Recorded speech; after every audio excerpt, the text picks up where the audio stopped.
Gracias por continuar junto a nosotros en la primera emisión de Informa TVX. Nos encontramos en el segmento de entrevista el lunes 5 de junio del año 2017. Como lo he anticipado, ya está conmigo Roberto Cañas, docente universitario, analista político, y el tema que vamos a desarrollar en los próximos minutos, vamos a hacer una lectura, un balance político a 3 años de la gestión gubernamental de Salvador Sánchez Serén. Qué gusto volver a encontrarnos, Roberto, siempre es un gusto. Igualmente, qué bueno estar en TVX, Carlos. Gracias por estar con nosotros, Roberto, y en estos 30 minutos pues vamos a hacer una lectura de diferentes aspectos vinculados al discurso presidencial, pero también con un contraste en las situaciones reales que se están dando en nuestro país. E iniciemos un poco con esto. El presidente de la República habló en su discurso, como es tradición en los discursos que van a presentar los mandatarios, los jefes de gobierno a la Asamblea Legislativa, resaltando los aspectos favorables, si podemos llamarlo de esta manera, los logros que han ido trabajando en un año de gestión gubernamental, pero poco autocrítico y mínimas alusiones a los diputados, particulares alusiones.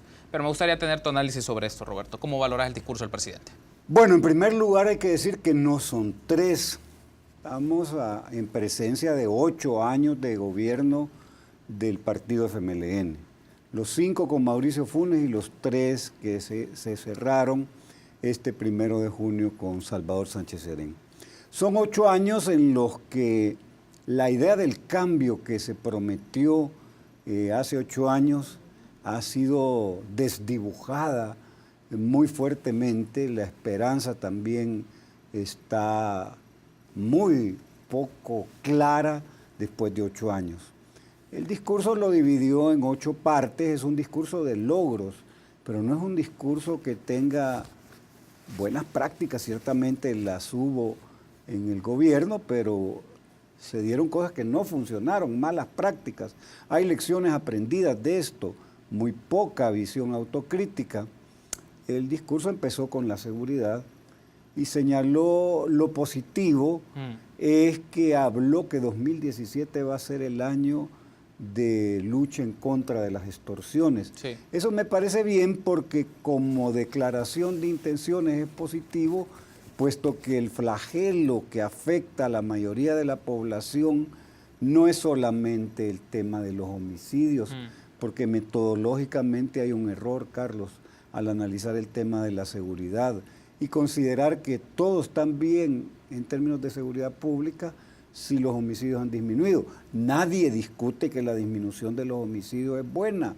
No podemos tomar una actitud miserable de decir que no es positivo que una persona menos fallezca. Sí. Pero el punto es que en términos de seguridad la política pública debe ser integral. Y cuando hablamos de disminución de homicidios está bien. Y las extorsiones, y los robos, y los hurtos, y el narcotráfico, y el crimen organizado. Y cuando hablamos de seguridad, el enfoque debe ser integral. Política pública integral significa prevención como la columna vertebral de la política de seguridad. Y en el caso salvadoreño de estos últimos 3 años ha sido el manodurismo, ha sido la represión y el control de la población por la vía de la presencia del ejército también muy fuerte. Ya vamos a llevar en el transcurso de la plática, Roberto, el señalamiento a diferentes áreas que, como tú bien has mencionado, fueron parte del discurso presidencial. Solo me quiero retener un momento en esta segunda interrogante que te formulo sobre algo que me llama la atención y es parte de una tendencia que se está haciendo en diferentes lugares del mundo, que es el fact-checking, ¿no? Básicamente un contraste en función de hechos o hasta un poco de datos que hacen los periodistas, que hacen en diferentes lugares. A veces se centran mucho en los datos, pero bueno, una apreciación muy personal. El punto es aquí, Roberto, desde tu lectura y el análisis del discurso del presidente, ves muchos datos, pero pocos resultados. Mucha cantidad, poca calidad. Es decir, el discurso está atiborrado de datos sueltos y de datos que no le ayudan al presidente. Quizás quienes lo están asesorando no lo hicieron bien. Te voy a poner ejemplos los de educación en términos de datos. Okay. Fíjate que en El Salvador hay 1.200.000 estudiantes. Y cuando habla de que hay 1.200.000 de estudiantes y solo ha entregado 35.000 lempitas del programa Un Niño, Una Niña, Una Computadora, ahí ves tú que no es suficiente 35.000 contra 1.200.000, 300.000 estudiantes. Igual con el tema de la escuela de tiempo pleno. Reporta como 1.000 y pico de escuelas que ya están bajo esa modalidad, pero son más de 5.000 escuelas que hay en el país, escuelas públicas. Entonces no alcanza pues la relación de datos. Y son datos sueltos. Sí, está bien, hay, qué sé yo, ya son 26 municipios más que se van a hacer como priorizados, pero no se explica en qué va a consistir el trabajo de priorización en esos municipios. Entonces, mucho dato, mucha cifra, algunas muy cuestionadas, como la tasa de crecimiento del PIB, que lo que sucede es que los salvadoreños tenemos un problema de pérdida de memoria de corto plazo. Si tú revisas el discurso de hace un año del presidente, en el aniversario número 2, ahí habló que estábamos en presencia del crecimiento más alto de la economía en los últimos 6 años, que era 2.5. Pero 2.5, 2.4, hoy en las notas de prensa se habla que el Banco Mundial plantea que 2.0 realmente el índice de crecimiento del PIB.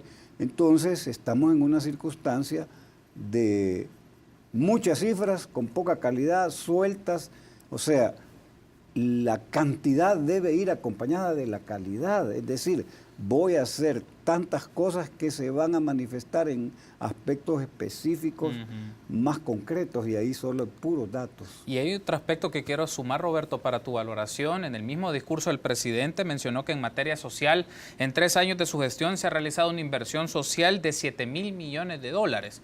Y aquí viene otra pregunta. Claro, es una cantidad de dinero bastante fuerte la que se desembolsa para diferentes programas sociales, en los campos educativos, en el campo de salud y en diferentes áreas de intervención, vivienda, etcétera.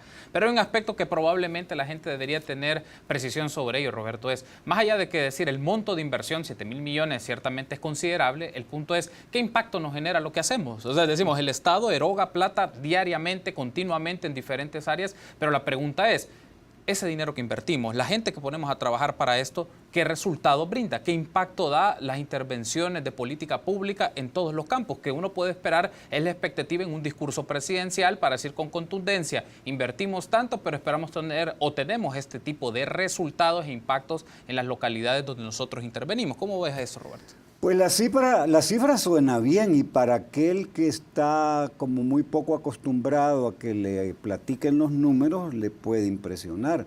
Pero en términos de educación, lo que uno analiza es cuál es el porcentaje del PIB invertido en educación. En El Salvador nunca ha sido más del 4%, nunca. Y en términos de calidad, vaya, inviertes toda esa cantidad de dinero, pero la calificación en la PAES es 5.2. Entonces, contra esa enorme cantidad de dinero que parece abultada, y ves los resultados cuando te das cuenta en que en términos de salud pública, la queja es que no hay medicamentos en los hospitales, ¿dónde está la relación entre ese monto que parece exorbitante de dinero invertido en el área social y los resultados?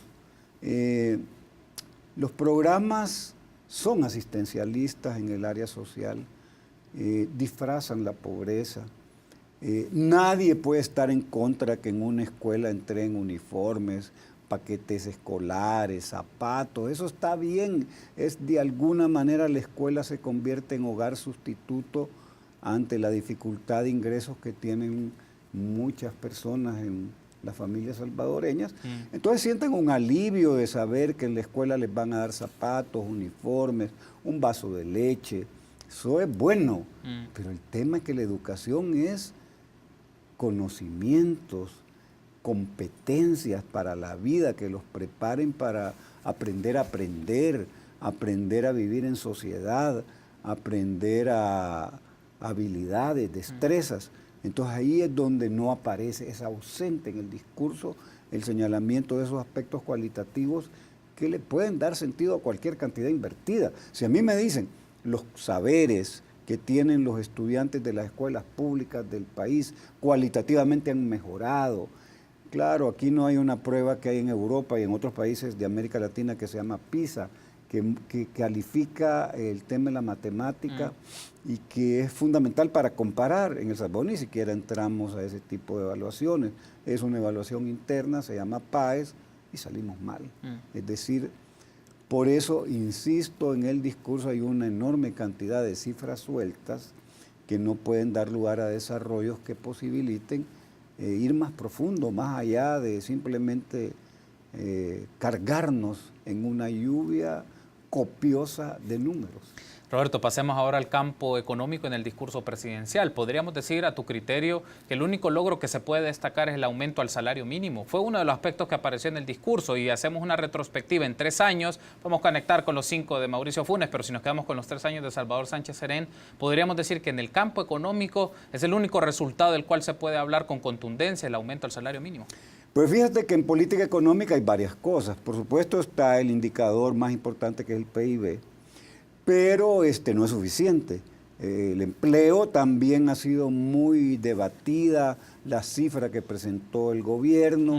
Hay sectores que plantean que no es cierto que la cantidad de empleos creados en el país corresponda con lo que planteó el presidente, y las grandes falencias están en términos de finanzas públicas, están en términos previsionales, donde la problemática acicatea al país. Vaya, veamos el tema de las finanzas públicas. No hay pacto fiscal y lo reconoce el presidente y hace llamados, porque el discurso está lleno de también exhortaciones, llamados a los sectores como de la necesidad urgente del país de un pacto fiscal. Pero es que ya El Salvador no está para hacer llamados, exhortaciones. La realidad es que la forma en que está configurada la crisis de las finanzas públicas es grave. Nos acerca a situaciones de impago muy próximas en lo que viene de este año. Y ya no digamos, fue verdaderamente perturbadora la declaración que hizo en términos de que ha colapsado, así con esa frase es la que utilizó el presidente, el sistema previsional. Y verdaderamente, como se ha estado financiando las pensiones con deuda, pues ya se llegó un momento en que le reventó en la cara al gobierno esa bomba previsional. No aguanta el país en términos de crisis de pensiones, buscando financiar pensiones con deuda. Pero todo esto, Carlos, tiene un eje transversal. El eje que atraviesa todo es el político electoral. Y entonces, como está el gobierno con un problema de gobernabilidad muy grande, porque es muy difícil poder plantearse gobernar el país si tiene una oposición obstruccionista, que es la oposición del no.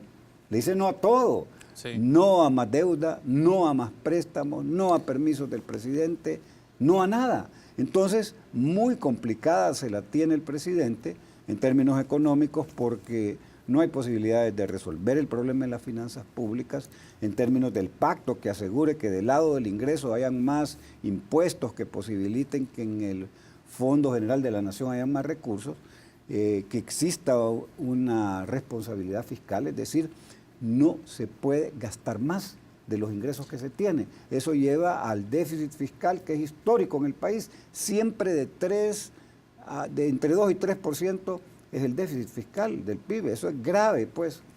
Y hay cosas que no menciona el presidente, pero que son fundamentales. El tijerazo neoliberal de que para posibilitar de alguna manera tener recursos para pagar pensiones y enfrentar el impago, tenés que hacer ajustes. Sí, pero entonces, ¿dónde meter la tijera? Exacto. Entonces, el tijerazo es los programas sociales, salud, educación, seguridad, la Procuraduría para la Defensa de los Derechos Humanos. En el segundo bloque vamos a tocar ese detalle del aspecto fiscal. Roberto, me quedan solo 2 minutos para cerrar este primer bloque y quiero aprovechar siempre en el tema económico. Uno de los aspectos que se discuten es el sistema de medición de las cuentas nacionales y es la medición particularmente del PIB. Hay un aspecto porque en esta mañana el secretario técnico Roberto Lorenzana mencionó en el Canal 10, hablaba un poco de la ratificación de organismos internacionales sobre la proyección de crecimiento que ha brindado el Banco Central de Reserva, que habla entre 2.4% del PIB. Pero la pregunta es esta: ¿hay certeza de una medición sostenible y real de cómo estamos creciendo? Y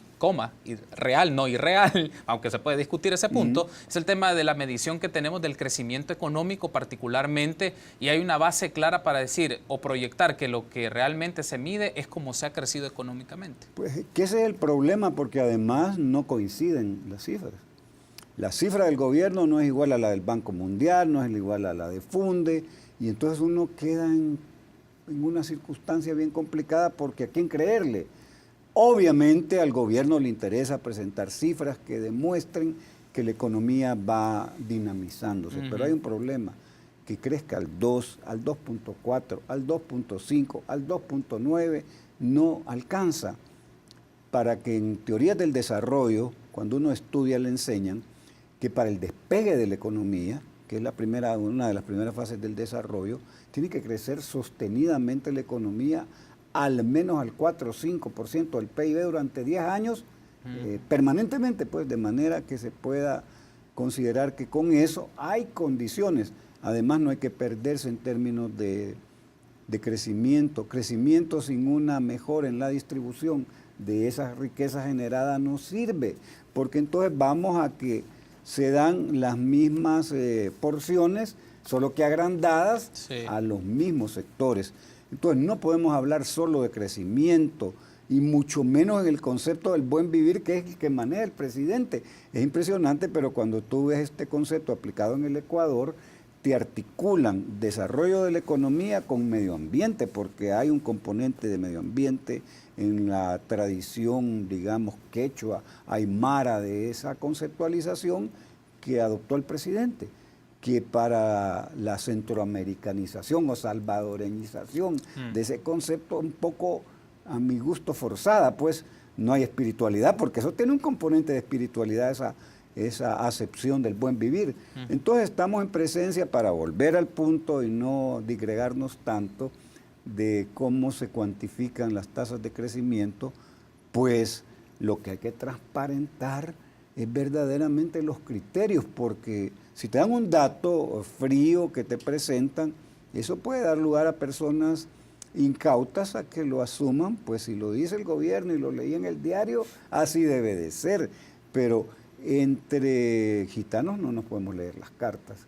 O sea, ahí habría que ver qué tipo de metodología está ocupando, igual con la pobreza, pues si hoy se habla de pobreza no solamente de ingresos, entonces puede dar lugar a que manipules las cifras con el objeto de presentar de que las cosas van bien, pues, y Winston Churchill decía que solo creía en las cuentas y en las encuestas que él manipulaba, pues, porque da lugar a maquillar, a cocinar datos, y eso es delicado porque además de generar un autoengaño entre los que presentan esas cifras, no corresponde con la realidad. Tenemos que hacer una pausa, Roberto, pero en el segundo bloque seguiremos ampliando un análisis del discurso presidencial. De momento, permítanos unos minutos, regresamos.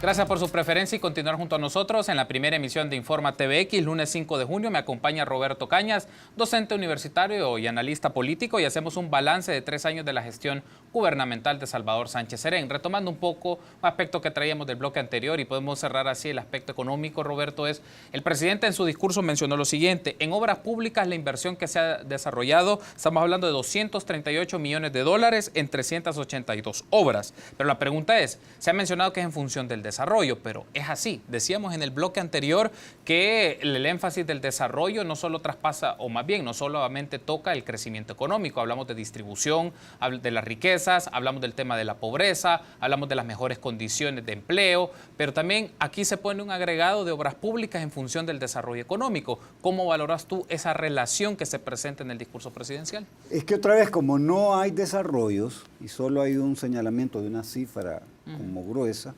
no da lugar a partir de un anuncio de esa naturaleza ir a profundidad. Uno parte que la inversión pública tiene un efecto multiplicador.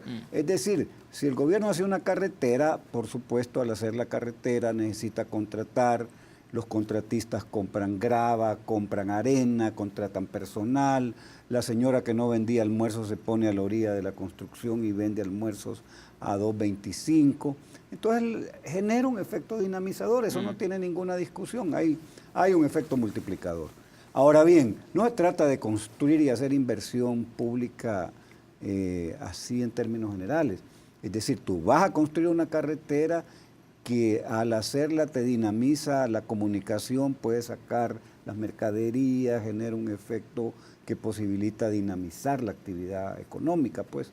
Entonces habría que ver, pero a mí me dicen nada más, sí, ha habido una inversión importante en obras públicas de tantos millones. ¿Y dónde hicieron esas carreteras?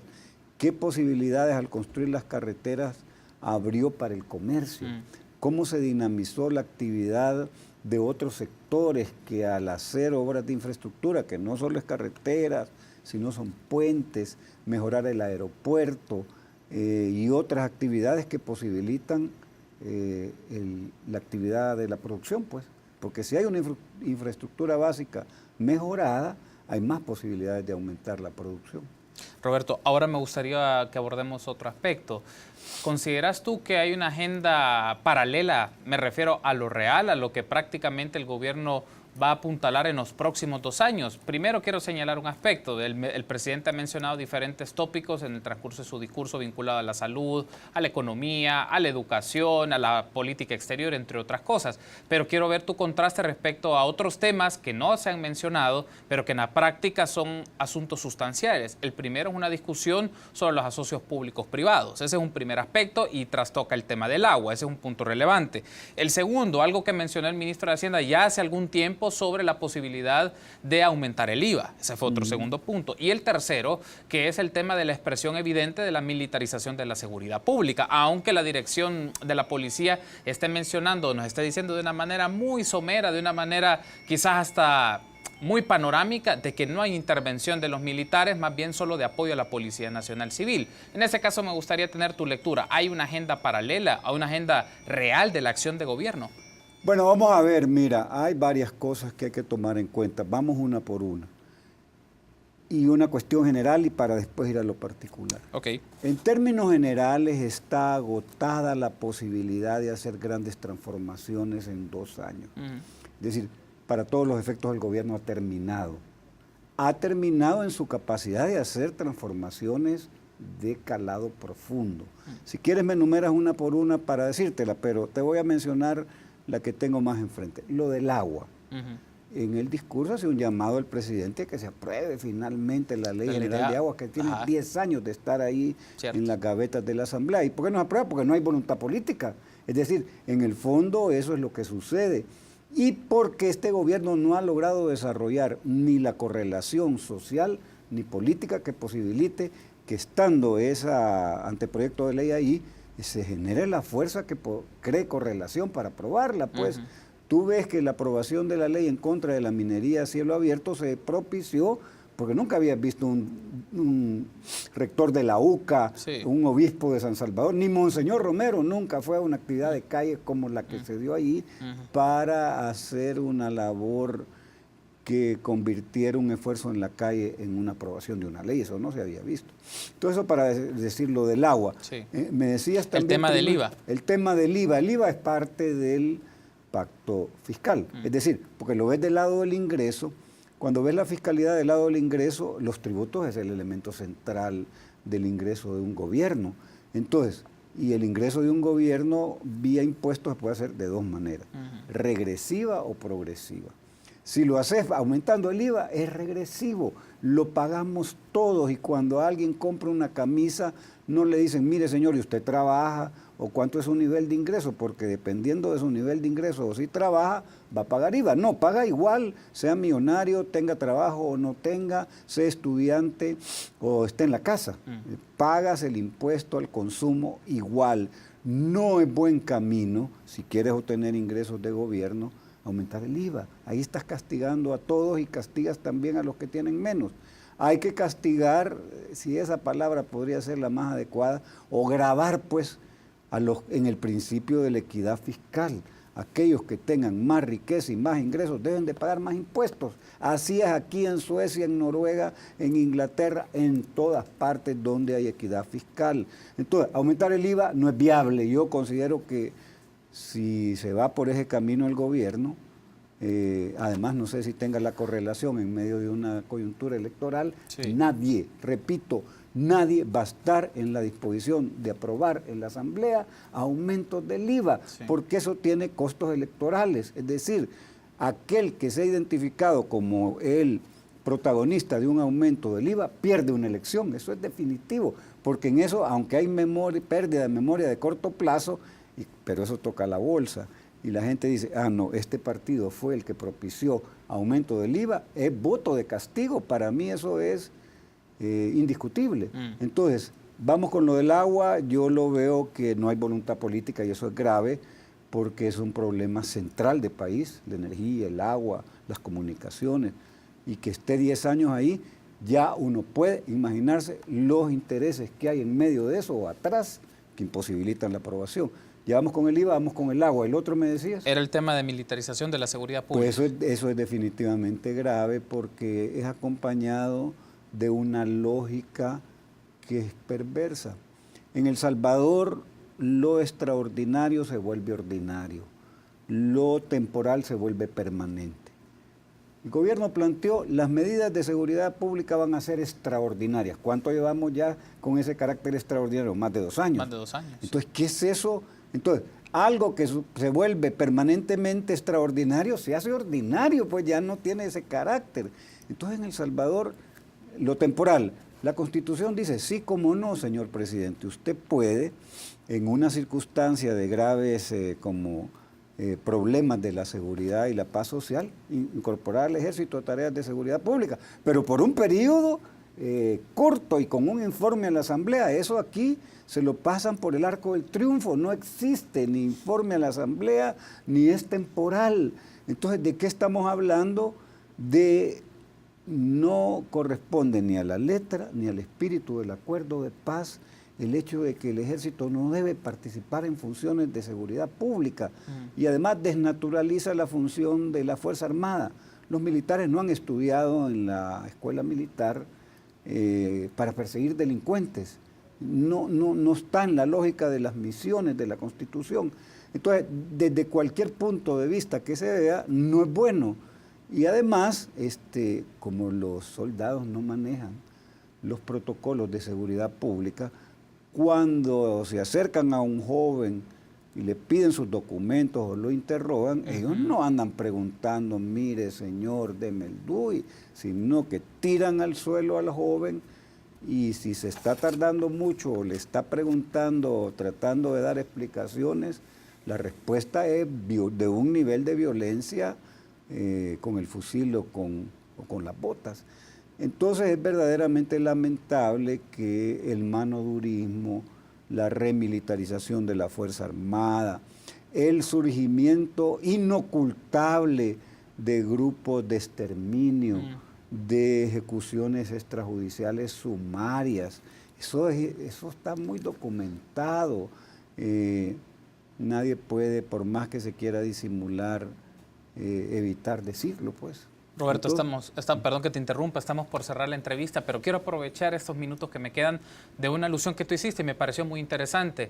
En este momento, un tercer año, ya un gobierno no tiene la capacidad de hacer transformaciones, mencionaste, parafraseando, tú me corriges si lo dije de mala manera, pero ya a estas alturas, ya un gobierno no puede generar transformación. Entonces, la pregunta obligada es, ¿qué se queda haciendo en estos 2 años? Es un gobierno bombero, apaga incendios, está planteando que y ya tiene su programa mínimo, lo puedes deducir del discurso. ¿Cuál es el programa? En seguridad, combatir las extorsiones. En el tema fiscal, proponer la idea de un pacto fiscal. Esa es casi misión imposible. Solo pagando las pensiones. Es un lío. En lo de las pensiones, el programa mínimo es llegar a una reforma previsional. Sí. En términos de educación, pues ojalá logre entregar a un niño o una niña una computadora, que no es así nomás de entregar una máquina y los tutoriales de las máquinas y el ¿cómo se llama? La conexión a internet en las escuelas y la capacitación de los maestros.